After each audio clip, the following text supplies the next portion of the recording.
And the next important kind of landforms associated with cycle of erosion are glacial landforms. Glaciers are mainly two types. A glacier is simply a moving mass of ice, and there are two types mainly. One is continental glacier, other one is valley glacier.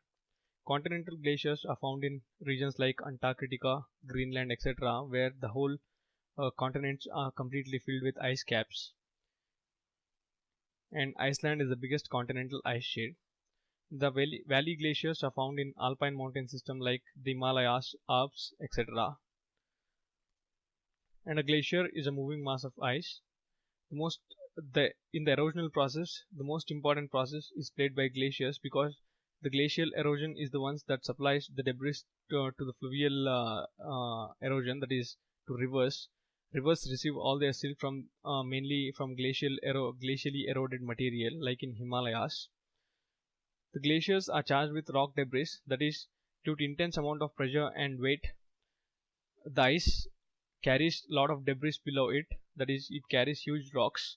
These huge rocks keep on striking against the lower strata, hence there is lot of wear and tear in the lower strata, and there is huge amount of debris which flows from lower strata. This is because of pressure exerted by glaciers. And the one important glacier in India is Siachen Glacier, which is in border with Pakistan and China. And the glaciers become significant because they are the main sources for rivers like Gangotri for Ganga, Yamunotri for Yamuna, etc. And even rivers like Brahmaputra, which originate near Kailash range, are mostly served by glacial waters. So glaciers plays very important role in charging rivers with both debris as well as water. And coming to erosional landforms associated with glaciers, these are the major erosional landforms: glacial trough, creeks, Tarn Lake, Horns, Ariti, and then hanging valleys and waterfalls here and there. Let's take a look at all the erosional landforms in detail. The first one is creek or corrie, which is a hollow basin which is covered on three sides by land, that is slope of the river, slope of the mountain, and on one side it is open for the water to flow. And once the ice in this creeks melts, then it gives rise to a shape called tarn, which is very similar to creeks, but they contain ice. Instead of ice, they contain water. And the next one is glacial trough. Glacial trough is a stream which is formed due to vertical erosion as well as lateral erosion. In the whole glacial erosion, both lateral and vertical erosion plays a significant role. Hence, most of the valleys which are found, we see they are in U-shaped because of both vertical and lateral erosional processes. And hanging valleys are simply valleys which are present for smaller tributaries. This is the valley of major tributary, which is extended U-shaped one, whereas the other one is in the shape of U, but which is at higher terrain compared to the glacial trough. Hence, this is called a hanging valley. And Ariti is a ridge which is formed due to erosion on both sides of the peak or ridge. As erosion becomes intense in both these regions, they take out a lot of alluvium or silt in the form of glacial debris, and the center region, which is not eroded, remains in the form of ridge, which is called as Ariti. And when this arid is eroded on multiple sides, it gives rise to a structure called horn, which resembles a peak. And deep jot is one is a kind of a structure where which is becomes similar to a river valley, as we can see in this figure, except that all the glacial uh, all the glacial debris flows through this valley into the sea. These kind of structures are found only in few countries like New Zealand and Scandinavian nations where glacial action is important, and they are rare in Antarctic and Arctic, other Greenland, other regions. And the next ones are marine landforms. Intensity of marine erosion depends on various features like size and strength of waves. For example, waves are much higher in size in southern hemisphere compared to northern hemisphere because of less landmass in southern hemisphere, which facilitates wind flow at high velocities. And seaward slope also matters, that is whether the sea is surrounded by a plain or a steep sides. And height of the shore between low and high tides. High tides greatly influence the formation of marine landforms. Gulf of California, Red Sea, and such regions where the seas are enclosed, the tides are much higher. Hence, the landforms here are greatly influenced by sea tides. And the composition of rocks and other soils around the sea also matters. And depth of water, which facilitates ocean currents, also plays a major role in marine erosion. And coming to erosional landforms, the major erosional landforms are sea cliffs, wave cut terraces, blowholes, sea arch, sea cave, sea stack, and terrace kind of landform. And sea cliffs are the ones which are seaward limit of the coast. They are formed due to successive erosional processes where the higher standing landform is successively eroded from bottom to top, giving rise to a structure like sea cliff, which stands higher compared to the sea level. And these cliffs get eroded gradually, and the waves level out the shore region. That is, the waves started leveling out shore region like in here, and the sea cliff like structures uh, remains for a longer period of time. And the wave cut platform is just a platform which is formed due to successive erosion of sea cliffs. For example, when the level of the sea was here, then this was a sea cliff then, and due to successive erosion and the upliftment of the land, the sea level has fallen, and we can see there are many sea cliffs, one above the above, leaving a terrace-like structure. This is formed mainly due to differential erosion due to subsidence of sea or upliftment of landform. And blowholes or spouting horns are another important landforms which are observed where the beaches are rocky. Due to holes in these rock-like structures, the pressure exerted by the sea waves is seen as small explosions in these blowholes. And other important landforms are sea caves, sea arch, and sea stack, which are more or less formed by the same way due to differential erosion. Sea cliffs, where the strata is weak, is eroded, giving a a cave-like structure called as sea cave. And if this sea cave-like structure is formed in between the ocean, then it gives rise to arch structure, which is called sea arch. And when one side of the arch is broken and falls apart into the sea, then the remaining section is seen in the form of sea stack. And coming to depositional landforms, the major depositional landforms are bar and bay barrier, lagoons or sometimes estuaries, barrier spit, tombulu, and beach. The most important of all is beach. Beach is accumulation of minute sediment which is left after the wave action. And beaches are the main salient features which are important tourist attractions. And Tombolo is a region where a bar or a marine debris is connected to a small island like a bridge, and this bridge-like structure is called as Tombolo. And a bar is it is part of a submerged debris which is found below the overlying debris, and this overlying debris is called bay barrier. And the bay barrier might sometimes enclose a water body which is called lagoon, which is mainly consists of saline water. One example is Chilka Lake in India. It is separated from the sea from this small barrier. And other one is barrier spit.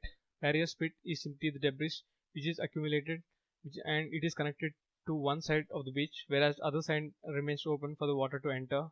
And this kind of structure is called as barrier spit. And coastlines are classified into different categories, mainly coastline of emergence, coastline of submergence, and based on the presence of these two kind of coastlines or absence, one is neutral coastline, other one is compound coastline. And there is another coastline called as fault coastline, which is different from these kind of coastlines.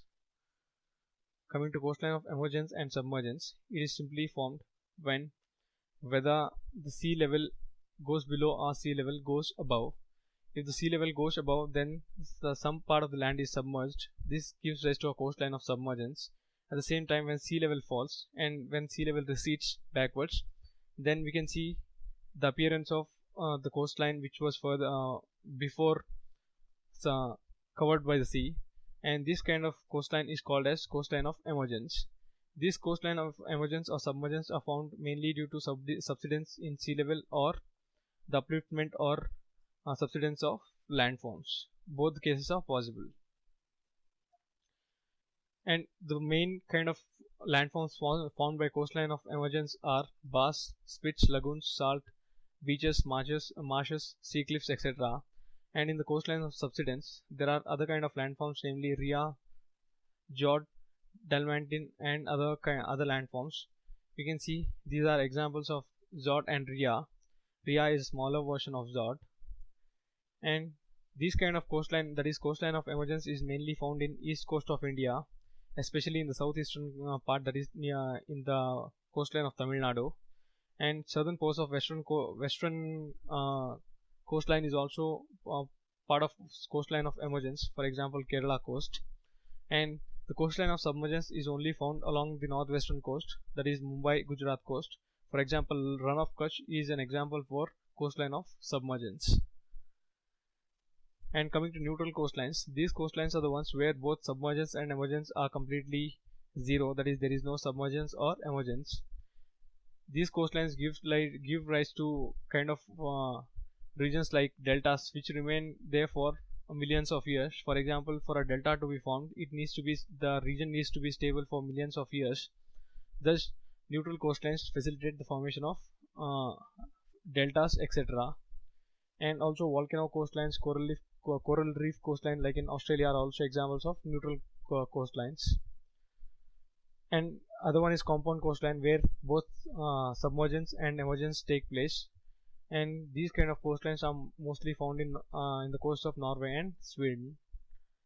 And the fault coastlines are very rare, where a block is upthrusted or undergoes subsidence, giving rise to a fault coast, like in this figure.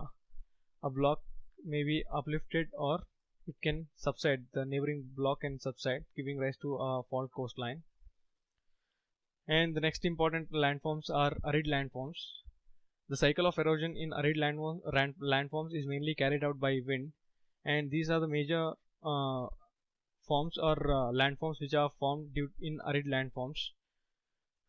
We can see some of these are erosional in nature, whereas others like bachans are depositional ones. And if we see erosional landforms, few rocks are found in desert regions which are shaped in the form of mushroom or umbrella shaped. These are called mushroom rocks. These are found mainly due to differential erosion. For example, wind carries more sand at the bottom, near the surface. As a result, the rock at the surface undergoes more erosion, and the above rock, which is at a height from the surface, undergoes differential or less erosion. As a result, it gives rise to a mushroom like structure. The other one is domicils. These are formed in the same way like mushroom rocks, except that their shapes are quite different. And coming to major erosional landforms in arid regions, we can see the most important one is the plateau, which is a flat area with steep cliffs and narrow valleys. The plateau has a very hard rock on the surface. As a result, erosion here becomes less significant. And below the harder rock strata, this rock strata is softer, but as it is supported by harder rock strata, it is protected and doesn't undergo much erosion. But over millions of years, erosion in this kind of rocks can be significant. Hence, under influence of erosion, there is one more kind of plateau which is formed, which is called as mesa. It is simply an isolated plateau. And wadis are simply dry gullies or river beds eroded by occasional flash floods. That is, a river-like gully structures which is formed at the base due to huge amount of rains which carry out erosional processes along the valley floor is called as wadi. And butte is much smaller version of mesa, which gives rise to a dome-like structure. Eiselberg is a resistant rock which stands tall and undergoes differential erosion. As a result, this remains over a long period of time, and it is quite different compared to the surrounding structures. Pediment is simply the deposition of all the debris which is eroded by wind, water, etc., which settles just below all these structures like plateaus and then mesa or butte. We can see these sediments are called as these are called pediments. The other important landform is palaya. Palaya is formed due to accumulation of water during rains, and it gives rise to occasional lake which is called palaya. And bajadas are another important regions which are formed between the fans or alluvial fans, which are alluvial fans. These are the alluvial fans where most of the silt is deposited, and between due to coalescence of these kind of fans, we can see these three fans coalesce. Coalescence of these three fans gives rise to a landform called as bajada. And oases are other important features of deserts. These are not erosional landforms, but they are important features. And bachans are depositional landforms. We'll see in detail. And few other basic erosional landforms in arid areas are seen like rill, gully, ravine, badland, gorge, and canyon. Rill is simply a small stream of a water flown structure which is left after intense erosional processes, and these rills becomes bigger and give rise to gullies. And gullies for where vertical erosion is significant, the base of the gully is completely eroded, giving rise to a structure called ravine. And many such ravines over a mountain topography give rise to a badland topography. As you can see in this figure, there are many gullies and ravines all along the slope of these mountains. And gorge is the extended version of ravine where a V-shaped valley is prominent. And canyon is a U-shaped or slightly bigger version of gorge where due to successive erosion these blocks fall into the sea and into the river, and these are successively eroded.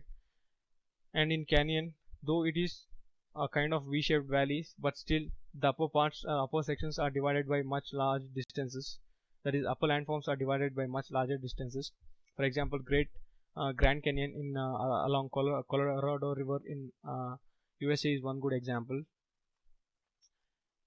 And there are few rocks we have seen: mushroom and domicils. Other ones are Jijuan, which are bigger version of mushroom rocks, and adangs, which are simply ridge-like structures which are found in semi-arid to arid regions, which are a continuous ridge-shaped landforms. These are mostly seen in China, that is near Gobi Desert. And coming to depositional landforms, sand dunes and loess are the important depositional landforms. Sand dunes are mostly found in intense desert landforms like Sahara, Thar, etc., whereas loess are found in semi-desert to arid landforms. Loess are a sedimentary deposits which are found mostly in Gobi Desert. And the final ones is karst landforms, are the landforms formed by erosional processes in limestone sediments. Different landforms are as seen in this figure. Stalactite and stalagmite are important examples for depositional kinds of karst landforms, whereas other ones are erosional in nature. Karst window is a cave-like structure which is formed due to differential erosion, and the biggest structure of karst window is called cavern. Sinkhole is simply a hole in which water completely disappears. This water flows below the limestone sediments where there are numerous streams inside. This is sinkhole. And bogas are more or less just other version of sinkholes, where even here the water disappears when the water flows into these regions. This is because limestone sediments are porous in nature, that is, there are huge amount of pores. As a result, after a certain period of time, the water starts seeping in through these pores and reaches the ground levels below the surface. As a result, in limestone sediments, water disappears in the form of sinkholes and bogas. And this is the end of cycle of erosion and associated landforms.